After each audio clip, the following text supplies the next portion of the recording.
The red warning lights painted everything in blood. Sarah Martinez pressed her face against the thick glass window of Kepler Station and watched death approach from the stars. Hundreds of alien ships filled the black space around their small mining station.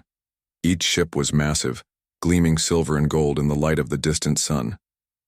They looked like metal fish swimming through the darkness, but these fish had weapons that could crack planets in half. "How many are there?" asked Tommy, her 8-year-old son. He stood beside her, trying to be brave like his mother had taught him. "Too many," Sarah whispered. She pulled him close and felt his small body shaking. The Zephyrian hegemony had come to Kepler 442b. Everyone in the galaxy knew about the Zephyrians. They were tall, with blue skin and 4 arms. They thought they owned the stars. For the past 50 years, they had been taking over planet after planet. When they wanted something, they just took it. And now they wanted the rare metals that Kepler Station pulled from the asteroids. Station. Commander Davis spoke over the intercom.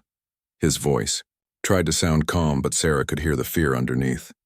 "All civilians, please move to the central shelters. This is not a drill. I repeat, this is not a drill." 50,000 people lived on Kepler Station. Miners, their families, engineers, shopkeepers, teachers like Sarah. Most had never seen a real war. They had come here to build a new life among the stars, far from the troubles of old Earth. Sarah picked up Tommy and joined the crowds moving through the metal hallways. Old people walked slowly, helped by younger ones. Children cried. Parents whispered prayers in a dozen different languages. "Will Daddy come home?" Tommy asked. Sarah. Quote's heart broke a little more. Her husband Jack was out in the asteroid belt with his mining crew. They had been working a rich strike when the alien fleet arrived. Now they were trapped out there hiding in the rocks, hoping the aliens would not find them. "I hope so, baby," she said. "I really hope so." The central shelter was a huge room deep inside the station. It had thick walls and its own air supply. Thousands of people crowded inside, sitting on the metal floor, holding each other, waiting. Above them. In the command center, Commander Davis stared at his screens. The Zephyrian fleet was taking position around the station. Their ships moved, like dancers, perfectly coordinated. It was beautiful and terrible at the same time. "Sir," said Lieutenant Chen, the communications officer, "the alien flagship is sending a message." Davis nodded. "Put it on screen." The main view screen flickered. Then a face appeared that made everyone in the command center step back. The alien was tall and proud, with skin like a clear blue sky. 4 arms crossed over his chest. His eyes were the color of ice. "I am Admiral Vextar of the Zephyrian hegemony," the creature said. His voice was smooth and cold. "You humans occupy this system illegally. You steal resources that belong to the galaxy's rightful rulers." Davis activated his microphone. "This is Commander Davis of Kepler Station. We are a peaceful mining operation. We have families here. Civilians." The alien's laugh was like breaking glass. "Humans. Always talking about peace when you are weak. Always crying about civilians when you are caught stealing." "We're not stealing anything," Davis said. "The Terran Federation has legal claims to this system. Your Federation is nothing," Admiral Vextar replied. "A few small worlds playing at being important. We have conquered 1,000 systems. We have destroyed species older than yours. What makes you think your little paper treaties mean anything to us?" Davis felt sweat running down his back. "What do you want?" "Simple. You will leave this station. All of you. You have 1 hour to board your ships and go. After that, we will demonstrate why the Zephyrian hegemony rules the galaxy." The screen went dark. Davis looked around at his officers. They were all young, fresh from the academy. None of them had ever faced a real battle. Their weapons were meant to clear asteroids and deal with pirates, not fight a fleet of warships. "Sir," said Lieutenant Chen, "I'm sending out a distress call on all frequencies. Maybe someone will hear us." Davis nodded, but he knew the truth. The nearest Federation fleet was weeks away. The Zephyrians would not wait weeks. They would not even wait hours. Do what you can, he said. Send the message. Tell them what happened here. Down in the shelter, Sarah held Tommy and watched the countdown clock on the wall. 58 minutes left, then 57, then 50-6. Around her, people prayed. Some cried quietly. Others just stared at nothing, lost in their own thoughts. An old miner named Pete sat nearby. He had been in space for 40 years. His face was hard and weathered, but his hands shook as he held his granddaughter. "I seen Zephyrian attacks before," he whispered to Sarah. "They don't just kill you quick, they like to make examples. They want other humans to be afraid." Sarah closed her eyes. She thought about Jack, somewhere out in the asteroid belt. She thought about the life they had built here, the small apartment with windows looking out at the stars, Tommy's school friends, the garden where she grew real vegetables from earth seeds. All of it would be gone in less than an hour. Why? The intercom crackled. "This is Commander Davis. The alien fleet has taken position around the station. They have given us 1 hour to leave. Our ships can only carry about 10,000 people. I'm sorry." Silence fell over the shelter like a heavy blanket. 10,000 people. Out of 50,000. Sarah looked at Tommy's innocent face. She would do anything to get him on one of those ships. But 40,000 others would stay behind. "Mama," Tommy said, "I'm scared." "I know, baby. Me too." Above them, the Zephyrian ships moved into attack formation. Their weapons began to charge, creating small suns of deadly energy. Admiral Vextar stood on the bridge of his flagship and smiled. This would be easy. Humans were soft creatures, weak and sentimental. They would break quickly, and the galaxy would see what happened to those who opposed the hegemony. He had done this many times before.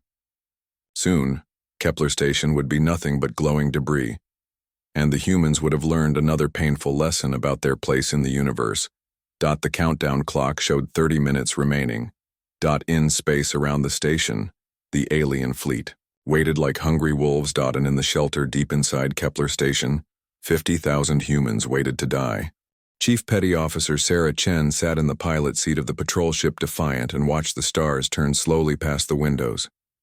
Space was quiet out here in the asteroid belt. Too quiet. The ship was small and old, only 40 meters long, with scratched metal walls and systems that broke down every other week. Chen and her crew of 11 had been patrolling this sector for 3 months. It was boring work. Check mining operations, look for pirates, make sure nobody was breaking Federation law. Chen liked boring work. At 35, she had seen enough excitement to last 3 lifetimes. The scars on her left arm told stories she did not like to remember. Stories about alien raids and burning colonies and friends who never came home.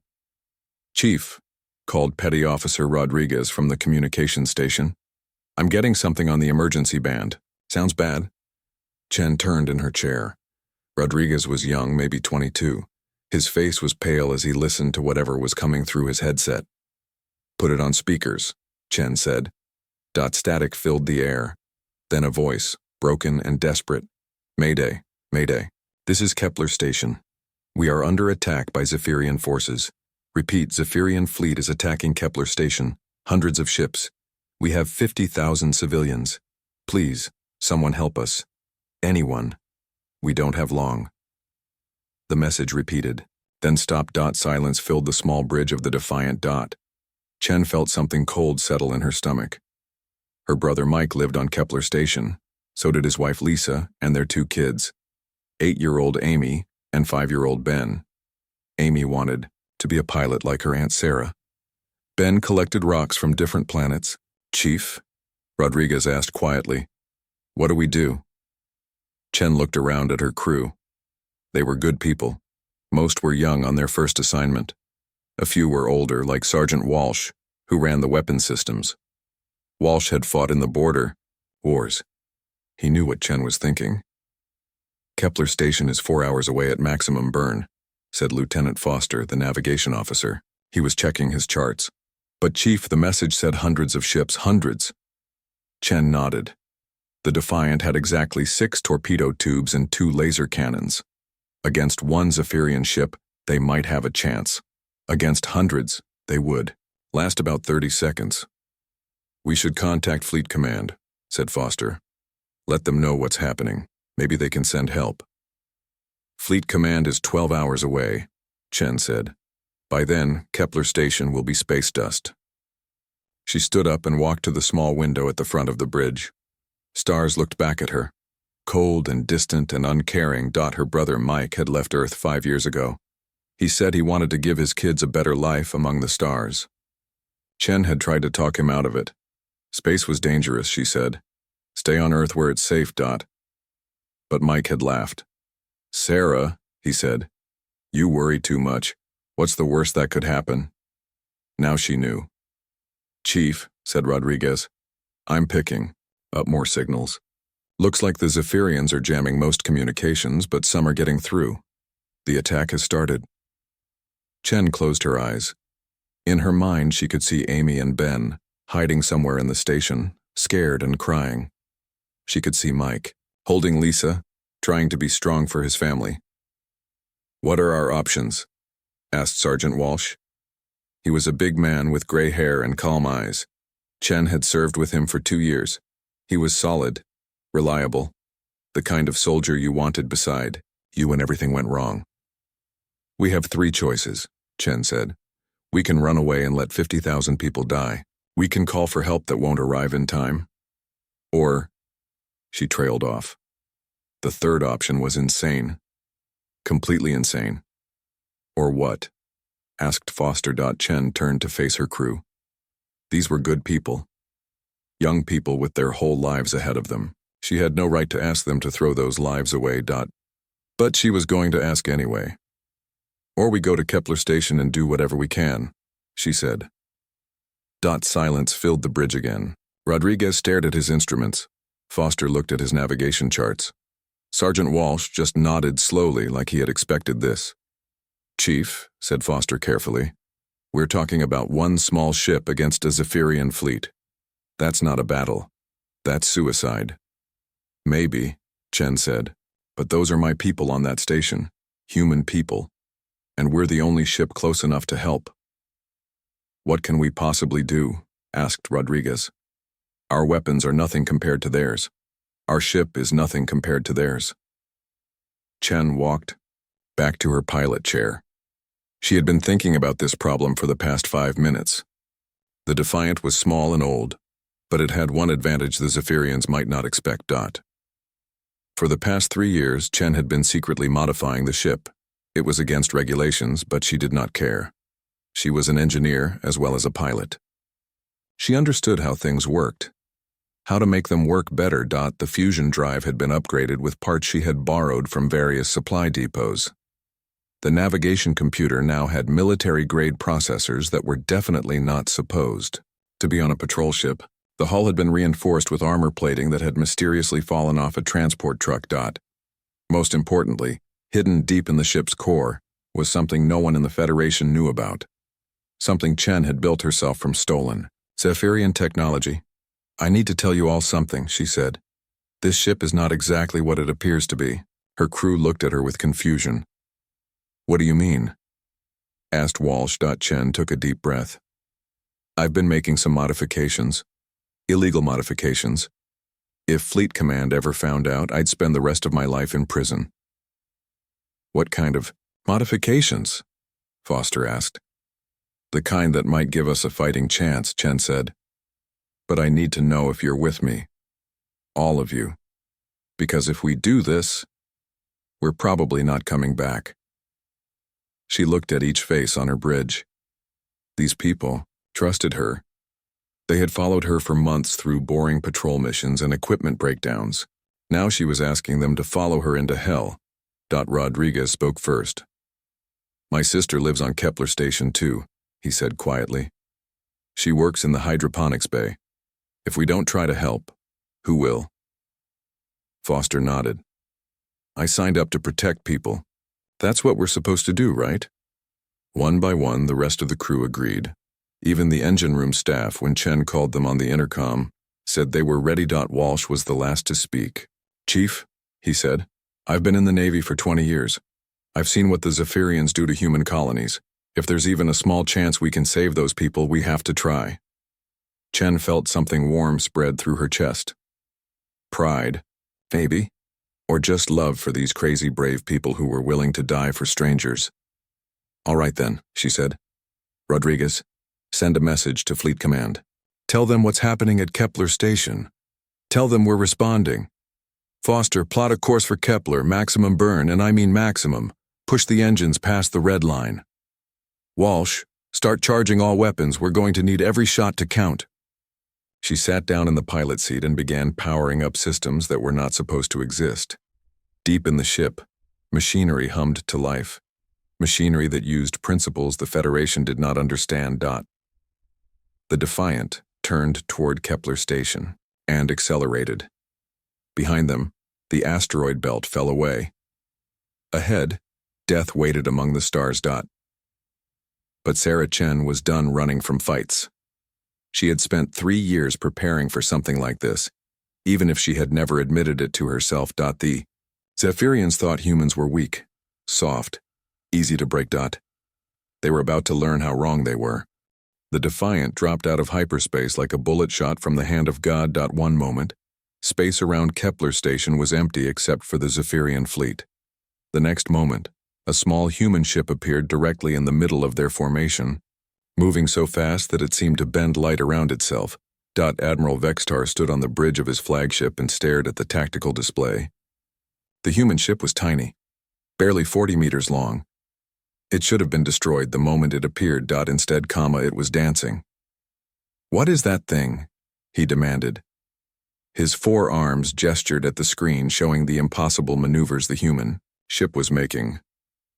Unknown class vessel, reported his tactical officer. It appears to be a patrol ship, but the energy readings are strange. On the Defiance bridge, Chief Chen fought to keep her ship in one piece. The gravitational pulse drive she had built from stolen Zephyrian technology was working perfectly. Too perfectly. The ship twisted through space in ways that should have turned the crew into paste against the walls. But Chen had thought of that too. The inertial dampeners were running at maximum power, stealing energy from life support and artificial gravity.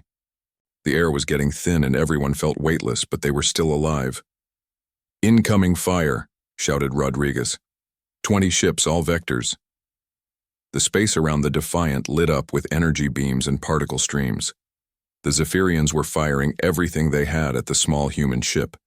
But Chen was no longer where their weapons were aimed. The gravitational drive created bubbles of twisted space around the ship. To the outside universe, the Defiant seemed to teleport from place to place. 1 second, it was diving toward a Zephyrian cruiser. The next, it was 1,000 kilometers away, attacking from behind. Walsh, Chen called out. Lock on to that destroyer, the one with the fancy gold markings. Locked, Walsh responded. His fingers flew over the weapons controls. Firing! 6 torpedoes shot from the Defiant's tubes. They were not ordinary torpedoes. Chen had modified them with the same gravitational technology that powered the drive. They bent space around themselves, making them almost impossible to intercept. The Zephyrian destroyer's shields flared as the torpedoes struck. But the shields were designed to stop normal human weapons. These torpedoes created tiny black holes on impact, sucking the shield energy into twisted space. The destroyer's hull cracked. Atmosphere vented into space. Emergency lights flickered and died. Impossible, whispered Admiral Vextar. How are they doing this? His flagship, the mighty Dominator, was 3 kilometers long and carried weapons that could destroy moons. The human ship was smaller than one of his escape pods. By every law of warfare, this battle should have been over in seconds. Instead, he was watching his fleet get torn apart. The Defiant spun through the Zephyrian formation like a dancer made of lightning. Chen had studied these ships for years. She knew every design, every weakness, every blind spot. While Federation strategists planned massive fleet battles, she had been planning something much more personal. There, she called out, pointing at a heavy cruiser. That ship has modified shield generators, but look at the placement. They left a gap near the engine intakes. Walsh fired again. This time the torpedo slipped through the gap like a needle through cloth. The cruiser's fusion reactor went critical. The explosion took out 2 more ships that were flying too close. Chief Rodriguez was monitoring communications. The Zephyrians are getting confused. Their formation is breaking down. They're starting to fire on each other. Chen smiled grimly. That had been part of the plan, too. The gravitational drive did not just move the ship. It bent light and sensor waves, making the Defiant appear in multiple places at once. In the confusion, Zephyrian gunners were shooting at shadows and hitting their own ships. But the plan was not perfect. Chen could feel the strain on the ship's systems. The gravitational drive was eating power faster than the fusion reactor could produce it. They had maybe 10 more minutes before everything shut down. 10 minutes to destroy a fleet of hundreds. New contacts, Foster called out. 3 battleships moving to intercept. They're trying to box us in. Chen looked at the tactical display. The Zephyrians were adapting, learning from their mistakes. The 3 battleships were moving in a triangle pattern, their overlapping fire zones designed to trap the Defiant no matter where it appeared. Walsh, how many torpedoes do we have left? 6, Chief. After that, we're down to laser cannons. 6 torpedoes. 3 battleships. Each battleship had armor thick enough to shrug off anything the Defiant could throw at them. Unless... Foster, plot a course directly through the center of their formation. Maximum acceleration. Chief, that's suicide. Even with the drive, we can't avoid that much firepower. Trust me, Chen said. Her fingers danced over the controls, charging the gravitational drive to levels it had never reached before. Warning lights flashed red across the bridge. The Defiant screamed toward the 3 battleships. Space twisted around it like a broken mirror. Energy beams lashed out from all 3 ships, trying to destroy the small human vessel. But Chen was not trying to avoid the beams. She was using them. The gravitational drive created pockets of twisted space around the ship. When the Zephyrian energy beams hit those pockets, they bent back on themselves. What had been deadly weapons became tools of destruction, aimed at their own ships. The lead battleship's main gun fired a beam powerful enough to cut through a moon. The beam struck one of Chen's gravitational fields and curved in a perfect circle, striking the battleship that had fired it. Armor that could stop asteroids cracked like an eggshell under its own weapon, firing all remaining torpedoes.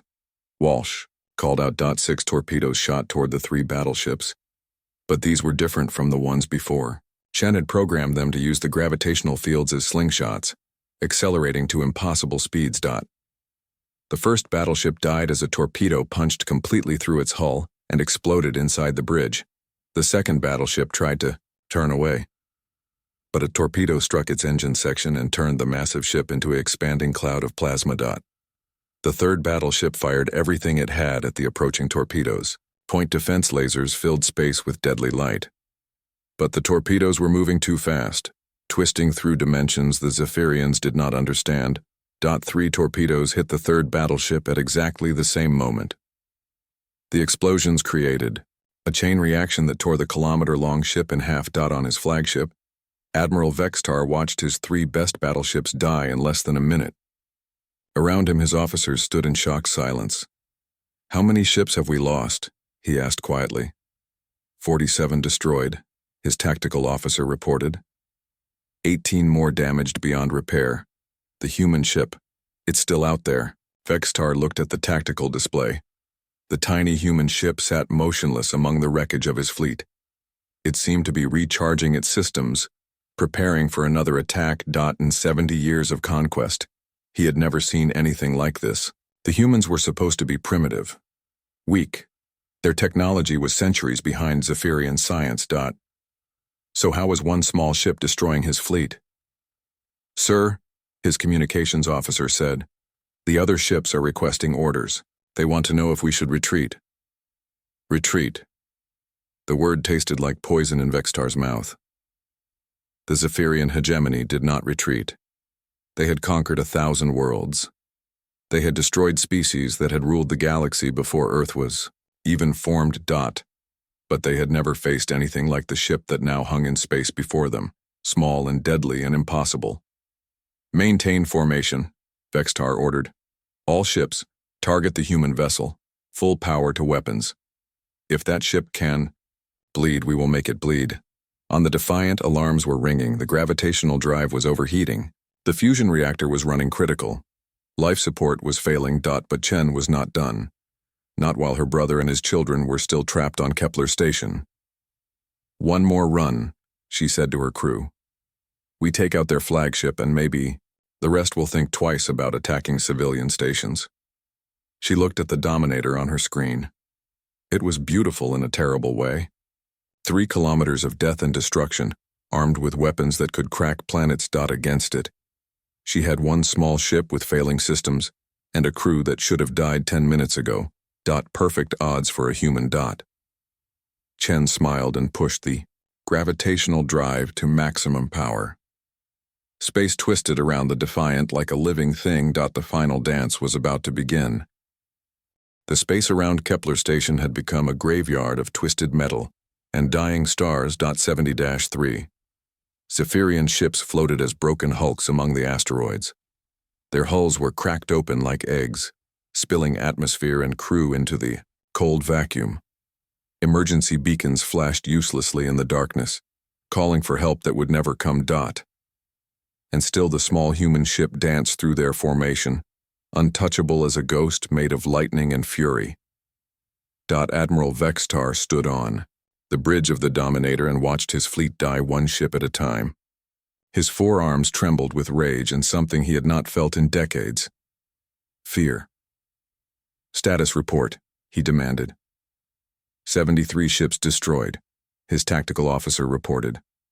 His voice was hollow, like a man speaking from his own grave. 31, more too damaged to fight. The human ship shows no signs of slowing down. Vexitar's ice-blue eyes fixed on the tactical display. The human ship was moving in ways that violated every law of physics he understood. It appeared in 3 places at once, then vanished completely, then reappeared behind one of his cruisers and tore it apart with impossible weapons. What kind of technology are they using? He asked. Unknown, sir. Our science division thinks it might be some form of gravitational manipulation, but the energy readings are unlike anything in our databases. Gravitational manipulation. The Zephyrians had been working on such technology for centuries, but the power requirements were enormous. Only their largest ships could generate enough energy, and even then, the effects were limited. This human ship was smaller than a shuttle. It should not even have enough power to run its life support systems, let alone bend space itself. Sir. The communications officer turned from his station, his blue face pale with shock. I'm receiving a transmission from the human ship. They're demanding our surrender. Silence fell over the bridge like a physical weight. The crew of the mighty Dominator stared at their admiral, waiting for orders that did not come. Surrender. A single human ship with a crew of 12 was demanding the surrender of the Zephyrian hegemony's 3rd fleet. It was insane. Impossible. Insulting beyond measure. It was also starting to sound reasonable. Put them on screen, Vextar said quietly. The main display flickered. Then a human face appeared. It was a woman, young-looking but with old eyes. Scars marked her left cheek. Her uniform was torn and blood-stained, but her expression was calm and determined. I am Chief Petty Officer Sarah Chen of the Federation patrol ship Defiant, she said. To whom am I speaking? Admiral Vextar, commander of the 3rd Fleet of the Zephyrian hegemony. Vextar drew himself up to his full height, trying to project authority he no longer felt. You are addressing your superior, human. You will show proper respect. The human woman's expression did not change. Admiral, your fleet is attacking a civilian station with 50,000 innocent people. I'm giving you one chance to withdraw peacefully. Vexitar's laugh was like breaking crystal. You dare threaten me? I command 200 warships. You commanded 200 ships, Chen corrected. Now you have maybe 120 that can still fight. In another hour, you'll have none. The truth of her words hit Vextar like a physical blow. His mighty fleet, the terror of a dozen systems, was being destroyed by a single human patrol boat. His officers were looking at him with expressions he had never seen before. Doubt. Fear. The beginning of panic. "Impossible," he whispered. "Humans are weak, primitive. Your technology is centuries behind ours." "Maybe," Chen said, "but we learn fast, and we don't give up." The transmission ended. The human ship vanished from sensors, only to reappear seconds later behind a formation of cruisers. More explosions lit the darkness. More ships died. On the bridge of the Defiant, alarms screamed warnings that no one had time to hear. The gravitational drive was running at 200% of maximum safe power. The hull groaned under stresses that should have torn it apart hours ago. "Chief," Rodriguez called out from his station, "we're losing structural integrity. Hull breaches on decks 2 and 3. "Seal them off," Chen ordered. Her hands never left the controls. The ship twisted through space, avoiding weapons fire that could have destroyed a moon. "Life support is failing," Foster reported. "We've got maybe 10 minutes of air left." "Then we'd better finish this in 9, Chen said. She looked at the tactical display. The Zephyrian fleet was still huge, but it was no longer the organized killing machine that had threatened Kepler Station. Ships were colliding with each other as their formation collapsed. Captains were breaking away from the main group, trying to save their own ships. Fear was spreading through their ranks like a disease. But the flagship was still there. The Dominator, 3 kilometers of death and destruction, armed with weapons that could crack continents. As long as it survived, the threat to Kepler Station remained. "Walsh," Chen said, "do we have any torpedoes left?" "Negative, Chief. We're down to laser cannons and harsh language." Chen nodded. She had expected this. The plan she had formed was insane, but it was the only chance they had. "All right, people, listen carefully. I'm about to do something that will either save Kepler Station or kill us all. Probably both." Her crew looked at her with expressions of trust and terror. These people had followed her into hell and somehow survived. Now she was asking them to take one more step into the abyss. "Chief," Sergeant Walsh said quietly, "whatever you're planning, we're with you." Chen felt tears on her cheeks. When had she started crying? "Thank you," she whispered. Then, louder, "Rodriguez, send a message to Kepler Station. Tell them to brace for impact. All hands prepare for emergency evacuation. We're going to ram the flagship." "Chief, no," Foster protested. "There has to be another way." "Look around," Chen said. "We're out of weapons, out of power, out of time, but we still have one thing the Zephyrians don't expect." "What's that?" Rodriguez asked. "We have a fusion reactor that's about to go critical." The bridge fell silent except for the sound of failing systems and the distant groans of a ship pushed far beyond its limits. Chen began entering commands into the navigation computer. The Defiant turned toward the massive Zephyrian flagship, its gravitational drive creating ripples in space itself. "I'm programming the ship for automatic approach," she said. "When I give the word, everyone gets to the escape pods. You'll have about 30 seconds before—" She did not finish the sentence. She did not need to. "Chief," Rodriguez said, "what about you? Someone has to guide the ship in. Make sure it hits the target." Chen's voice was calm, like she was discussing the weather. "Don't worry about me. I'll eject at the last second." But everyone on the bridge knew she was lying. The escape pod ejection system had been damaged hours ago. There would be no last-second escape for Chief Sarah Chen. Walsh stepped forward. "Chief, let me do it. I'm older. I've had my time." "No." Chen's voice was firm. "This is my ship, my crew, my responsibility." She looked around at the faces of the people who had become family over the past few hours. "You've all been incredible. Better than I had any right to ask for. Now go. That's an order." One by one they saluted and headed for the escape pods. Rodriguez was the last to leave. "Chief," he said, "my sister on Kepler Station. Tell her I love her." "Tell her yourself when you see her," Chen replied. "Now go." Alone on the bridge, Chen watched the Dominator grow larger on her screen. The massive ship was turning to face her, its main guns charging for a shot that would vaporize the Defiant. But Chen was not afraid.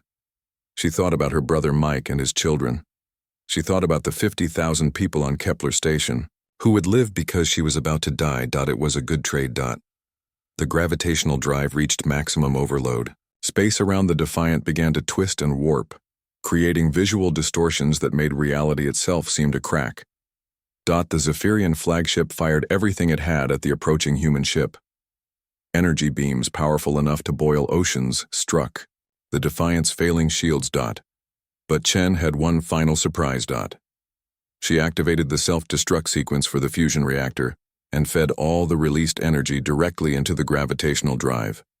The effect was beyond anything she had calculated, beyond anything science could explain. The Defiant became a bullet made of twisted space and nuclear fire, moving at a significant fraction of light speed. On the bridge of the Dominator, Admiral Fextar watched death approach and knew that everything he had believed about humans was wrong. They were not weak. They were terrifying. The small human ship struck his flagship like the fist of an angry god. The impact created a temporary black hole that swallowed 12 ships before collapsing in on itself. When the light faded and space returned to normal, the mighty Dominator was gone. In its place was only empty space and the fading radiation of atoms torn apart at the subatomic level. The remaining Zephyrian ships hung motionless in space, their crews staring at the impossible sight before them. One human ship had destroyed their fleet. One human woman had challenged the might of the Zephyrian hegemony, and one. In the escape pod drifting away from the destruction, Rodriguez received a transmission from the surviving Zephyrian ships. This is Acting Admiral Kekstal of the Zephyrian. Third Fleet. We are withdrawing from the system. The civilians on your station will not be harmed. The voice paused, and when it continued, it was filled with something that, 6 months later, the tavern on New Geneva Station was packed with beings from a dozen different worlds. Traders, miners, mercenaries, and diplomats all crowded around the same table, listening to the same story being told for the 100th time. The storyteller was a small elderly human man with weathered hands and bright eyes. His name was Rodriguez, and he had been there when it happened. People bought him drinks just to hear him speak. So there we were, Rodriguez said, his voice carrying across the crowded room.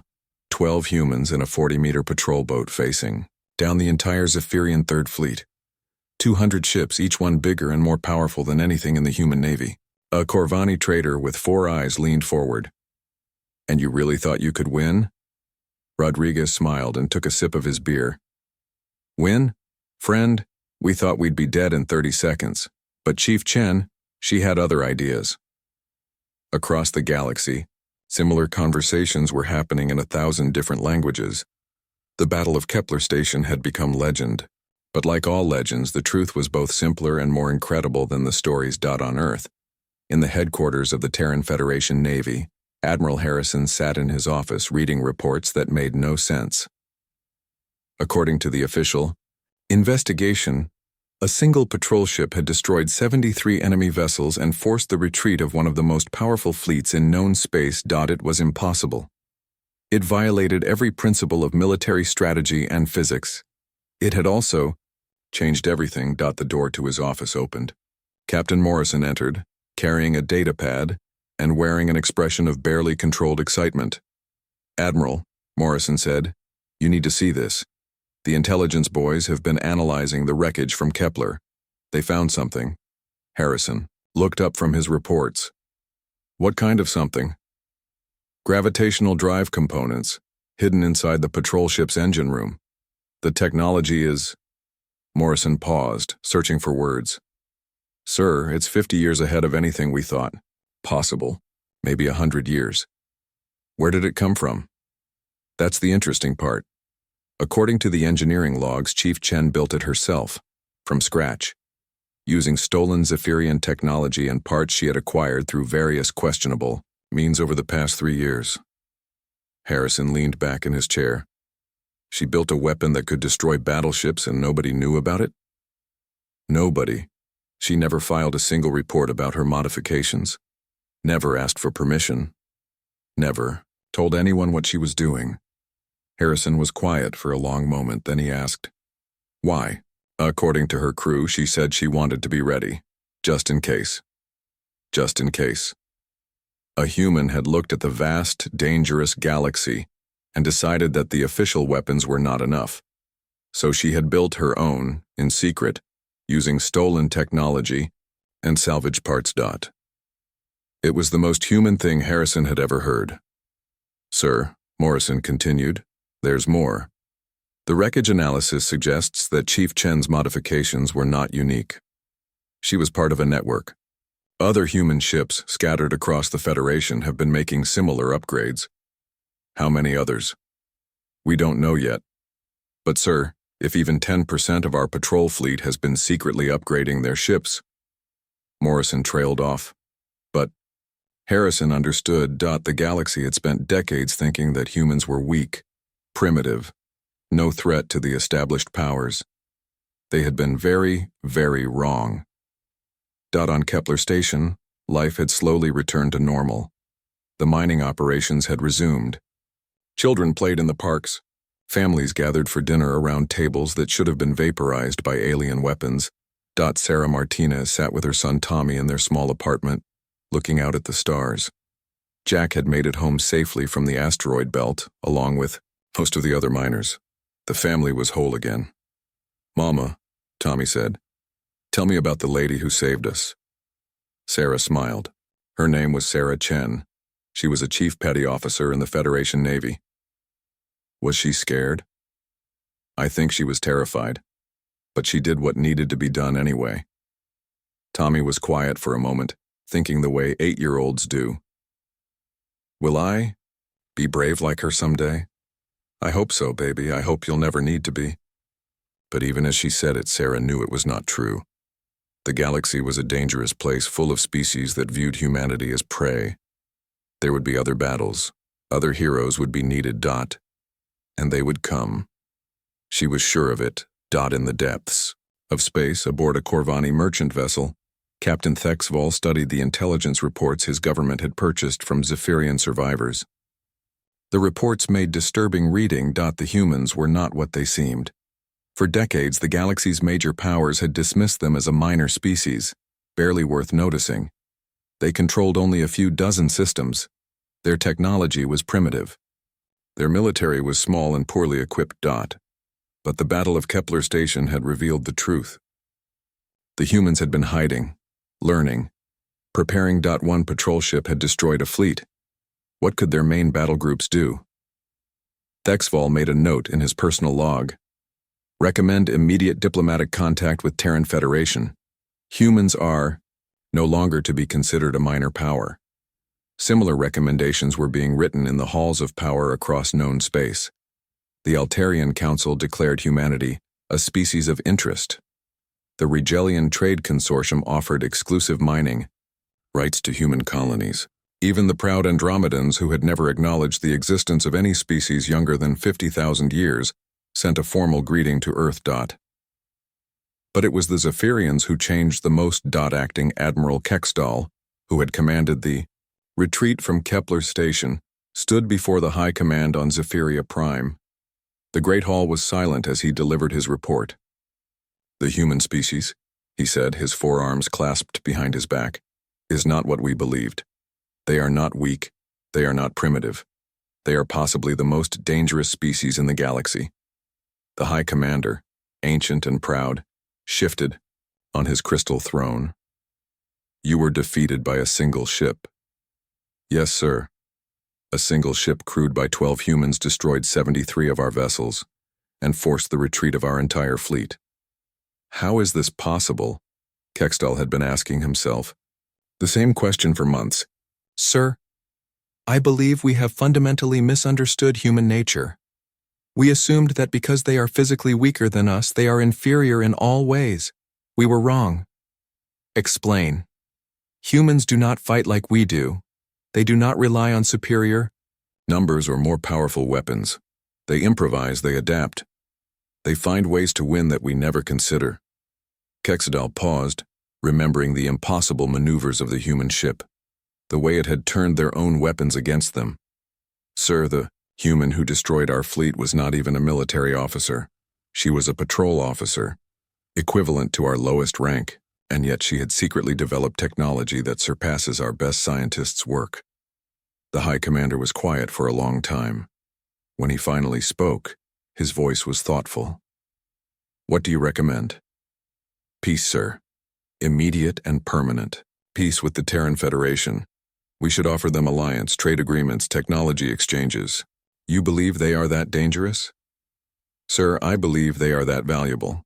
The species that can turn a patrol boat into a fleet killer is the species we want as friends, not enemies." Within a year, the Zephyrian hegemony had signed a non-aggression pact with the Terran Federation. It was the first time in their history that they had made peace with a species they considered inferior. But nobody considered humans inferior anymore. The legend of Chief Sarah Chen spread to every corner of known space. Bards on 1,000 worlds sang songs about the human who made the stars themselves bend to her will. Children played games where they pretended to be the hero who saved Kepler Station. And in the secret laboratories of human space, engineers studied the wreckage of the Defiant and learned from its example. The modifications Chen had made became standard equipment on new ships. The tactics she had developed became required study at military academies. Humanity had been hiding in the shadows of the galaxy for decades, building quietly, learning secretly, preparing for the day when they would need to prove themselves. That day had come at Kepler Station. And the galaxy would never be the same. Rodriguez finished his story and looked around the crowded tavern. Beings from a dozen different species sat in awed silence, imagining what it must have been like to witness such a battle. "So what happened to Chief Chen?" asked a young Altarian trader. Rodriguez smiled sadly. "She saved 50,000 lives and changed the course of galactic history. But she didn't survive to see it." "That's too bad," the trader said. "No," Rodriguez replied.